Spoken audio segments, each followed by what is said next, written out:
I want your burger here, and I could wind up with a team full of hop-ips because I blacked out in the radio tower. That's right, Johto is a dungeon that doesn't let me forget my last failure.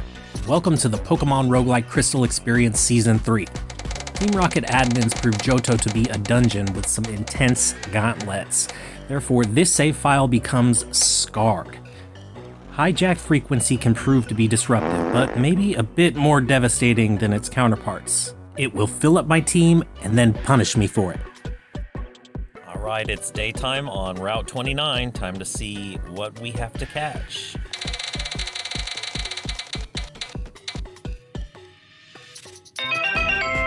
Oh no. Hop-Ip certainly isn't ideal in this type of playthrough, but disruption is more than likely. It's guaranteed. And these routes are actually floors. Okay, Route 46. Let's see what the wheel holds. Okay, Geodude. I'm okay with that. Route 46 is a dead end, but still, my team addition here is under the influence of the hijacked frequency. We can pass through floor 29 again, but no backtracking for catching or training is allowed in the gauntlet. So I've got to make use of my hidden knowledge to make the most of my first pass through a route. Power points are limited, and the pressure will only build until I earn my first badge. With hijack frequency doling out hop-ips left and right so far, training to even get to Faulkner will take some unorthodox training styles. Berries found here on Route Floor 30 can help us survive out here a while longer, but only a badge earns us a visit to Nurse Joy, and a roll for survival. Drifter scraps his way to level 10, finally learning Tackle. Shelf life extended. The team is quickly filling up as a result of the hijack frequency scar. Route 31 is infested with Bellsprouts, which could massacre my lineup, so I'm only here to catch this Spinnerack. Now that I've arrived in the beautiful Violet City, I have either the option of ascending Sprout Tower or heading to the gym. For this playthrough, I am choosing the latter. That's right, we did all that training on the subsequent route floors, and I think we're prepared to face off with Faulkner, but he could leave some scars of his own. Faulkner's scars would enforce tempo. That's why we must control the tempo here in battle versus these bird-type trainers. I mean, our hop-ips literally struggled to get us to the point where our Totodile could take some hits and utilize the Rage PP while available. That's right, every power point is precious. I've learned from previous seasons that I may have to think outside the box, because there are no guarantees here, just luck. Totodile and Geodude probably could not have reached this level if it weren't for Hop-Ip struggling. I mean, sure, there are a decent amount of free potions up until this point in the game, but right now, Faulkner's birds are the only thing in the way of complete replenishment at Pokemon Center and a survival roll. Mud Slap lacks efficacy, and we secure the Zephyr badge. We also earn the right to teach one available TM to a Pokemon on our lineup. Cobbler is going to learn Mud Slap. It will come in handy if we can make it to Whitney.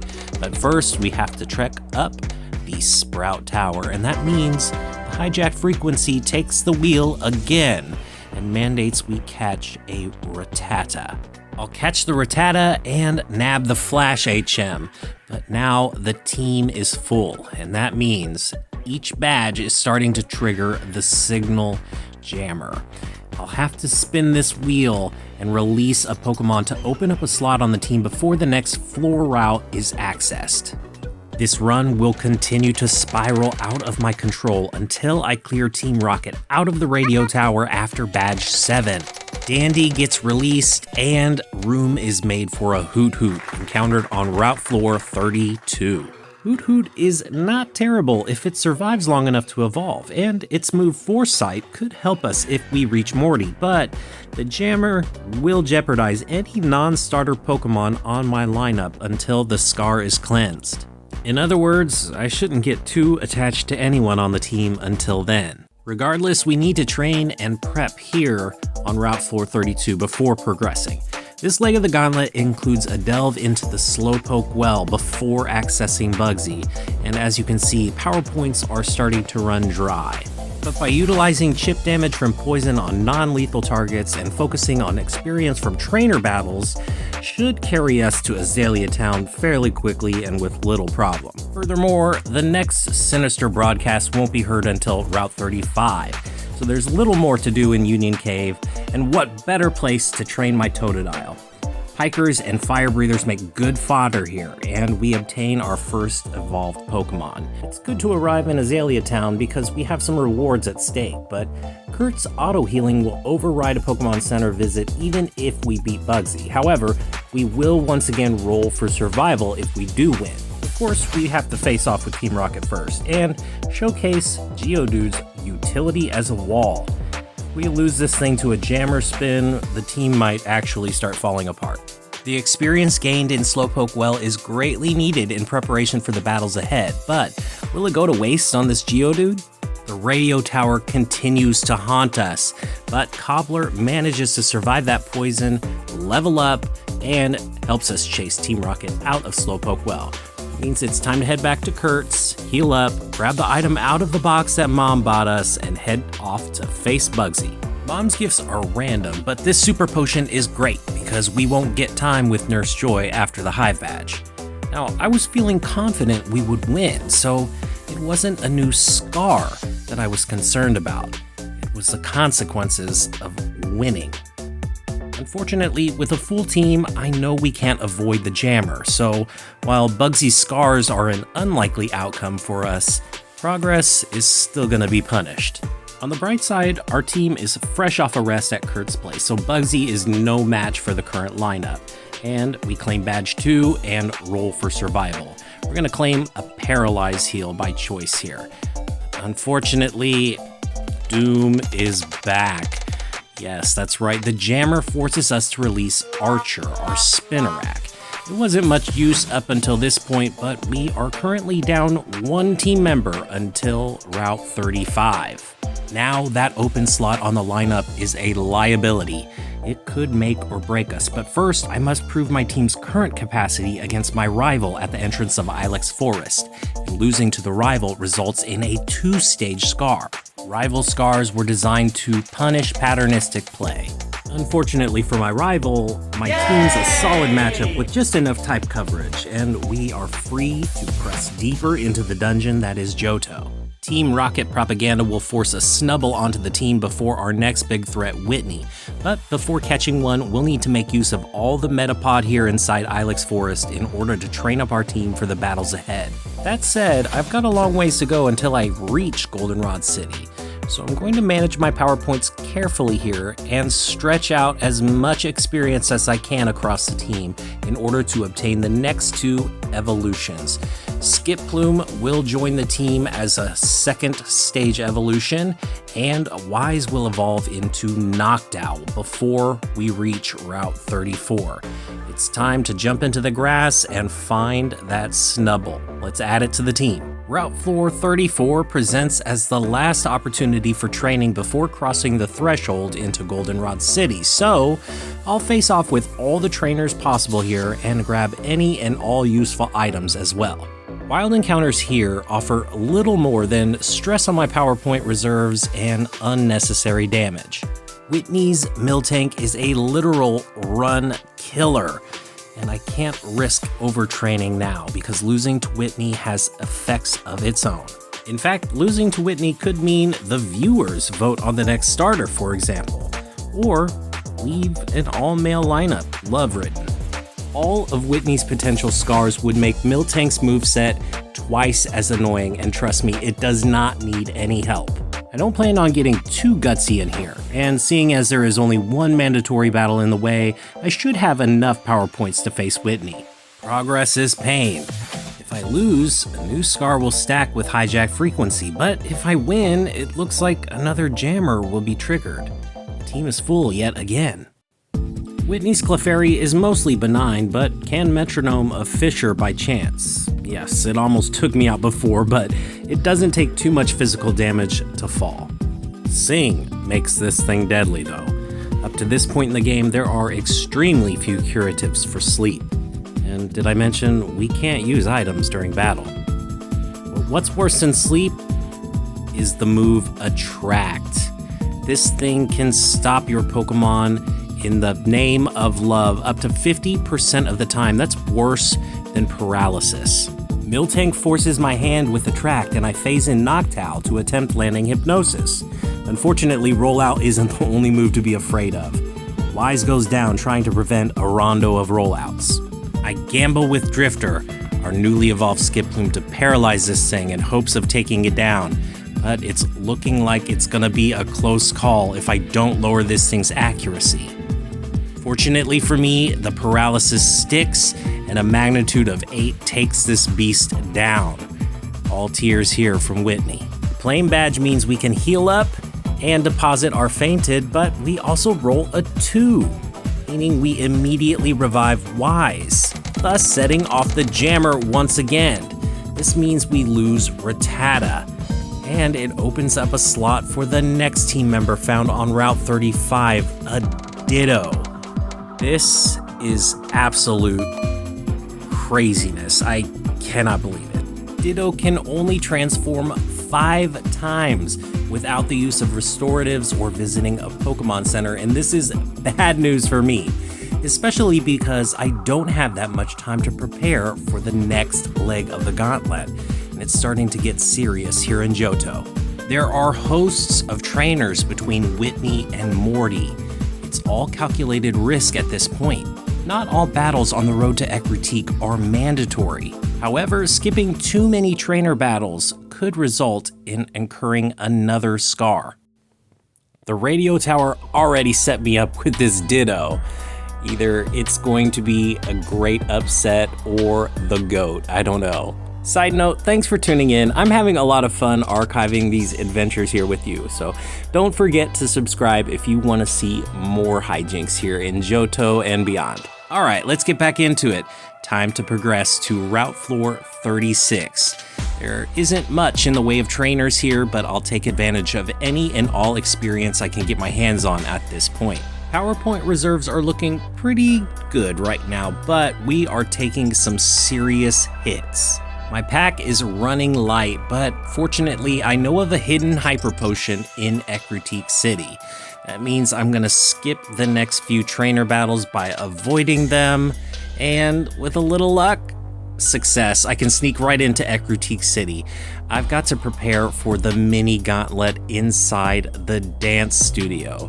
The Kimono Girls are mandatory in order to obtain HM3 Surf. When it's mandatory for progression, I can freely teach an HM to a Pokemon on my lineup without rolling a 4. Either way, when I defeat the Kimono Girls here in succession, I will earn another roll for survival, and I repeat and underline for survival. That's because Pokemon Crystal is built different than Gold and Silver. Though you don't have to face the Kimono Girls first thing when visiting Ecruteak City Gym, I highly recommend it, as the evolutions give a lot of experience. Besides that, in Crystal version, I will have to face my rival at the Burn Tower before I can hope to challenge Morty. Ecruteak City is almost like a dungeon inside of a dungeon. Beating the Kimono Girls earns a roll, a Paralyze Heal this time, and it's a meager reward at this point. Our arrival at Burn Tower marks yet another uptick in difficulty. Not only has our team been randomized by the Sinister broadcast, but this match is only halfway to the next badge checkpoint. While the odds aren't necessarily stacked in my favor at this time, Geodude is quietly carrying this run. Quite honestly, the radio tower scar may have actually blessed us by allowing us to add it to the team. Of course, Geodude couldn't do this on its own, so with a little support, we're able to manage our rival's ace. And that means one thing, it's time to head into Ecruteak City Gym and face off with the Ghost-type trainers inside. All 6 battles before Morty are mandatory. Season 1 ended badly here in Ecruteak City. When we lost to Morty, a route was haunted, preventing us from adding an additional member to the lineup early game. Back then, our team struggled to keep up with the ghosts inside this gym. we barely managed to make it to Morty, which made me think, what would happen if we lost against a generic trainer? But there are no guarantees. Morty's team of ghosts are quite fast. Sleep or even paralysis could mean certain doom for my lineup. No items in battle means that if I don't control the battlefield, I'm certain to lose. The radio tower built this team, and let me tell you, I was not expecting this result. Snubble was a gift of sorts. It's otherwise pretty slow, but it's not susceptible to any ghost-type moves like Lick. Curse, on the other hand, is a whole nother story. Morty doesn't want to play checkers. This guy wants to play chess.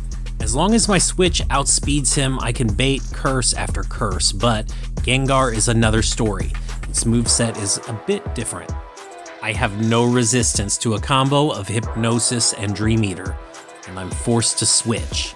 We can dodge this Dream Eater, but if I can't put this thing to sleep and regain control of the board, we're done for. The team is in pretty rough shape right now, and this Ditto is all I got. Johto is a strange dungeon, and that means I've got to resort to some strange tactics once again. Xerox will use Transform, and hopefully this Gengar will stay asleep long enough for its own moveset to take it down. Incredibly underleveled, Xerox stands little chance if Gengar wakes up, but the Hypnosis sticks, and Ditto chalks up its first dub. Gengar may be a goner, but Morty is not done just yet. In fact, his last Haunter will claim Grim's soul as tax. Mean Look traps this Snubble on the field, sealing its fate. Johto can be a cruel dungeon. Regardless, Snubble's sacrifice will help us earn the Fog Badge. That means another badge signal has been detected by the radio tower in Goldenrod. We're gonna spin the wheel and find out what we're gonna catch next to replace our beloved Grim. It looks like it's gonna be a Meowth. Although I'm not so sure how to feel about adding Meowth to the team, I think just about anything would be a little bit better than Ditto. Not every situation is gonna work out in our favor the way it did back in Ecruteak City. That said, we have a lot of careful planning on the next leg of this journey. The gauntlet ahead is intense. I'll need to be extra careful. The team may be in green status for now, but by the time we scale the lighthouse and reach Cyanwood City to face off with Chuck, there could be a completely different narrative at play. Scaling the lighthouse the first time will earn us an additional survival role, but we won't be able to replenish our team fully until we beat Chuck. But first, we have to make it to the top. The lighthouse is a major landmark here in Johto, thus it could leave its own scars if a team is wiped here. Lighthouse scars force me to switch my teammates up. No one can stay in battle for long, especially lead Pokemon. That's because here in the lighthouse, overconfidence is punished. If you're not sure what you're up against, leading with the wrong Pokemon could end up badly. The team members that have survived the most jammers so far are managing well here because we prepared by skipping very few trainers from Newbark to Olivine. But the gauntlet to Chuck seems further than normal without enough power points. Failing to pick up any ethers when passing through a route floor make the task even more daunting. But survival is the whole point of playing Crystal as a roguelike. It is quite challenging. One bad decision can break your chances of victory down the road. I consistently find myself making hard decisions and doing things that just don't feel right. Survival is shaped by consequence. Well, okay, a little bit of preparation, but also luck. After yet another close call, I'll take a moment to restore some of my Pokemon's PowerPoint reserves and talk to Jasmine to trigger the Cyanwood Pharmacy event.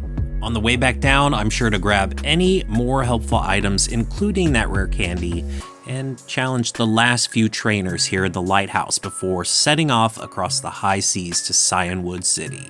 I'll be avoiding as many swimmers as I can along the way to Cyanwood City. It's not a great place to train, Although at a certain level, Magnitude will help me farm some Tentacool and possibly Tentacruel. But before we depart, I have to teach the mandatory HM for Surf to Crokinole, and we cannot forget to roll that survival die for reaching the top of the lighthouse. We're gonna roll a 5. And rolling a 5 means earning 1 status healing item. It may not sound like much, but 1 extra antidote in the pack could mean the difference between victory and loss.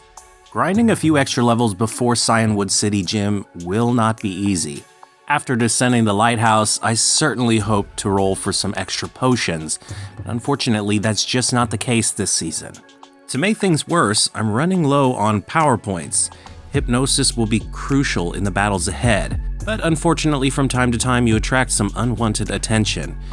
Now it's time to shore up in Cyanwood City and head into the gym. There's not much else to do here. Of course we're going to grab the secret potion from the pharmacy here, but we're going to have to survive more than a few brawls if we hope to travel back to Olivine City Lighthouse. The team is beleaguered, and we're cornered into back-to-back battles.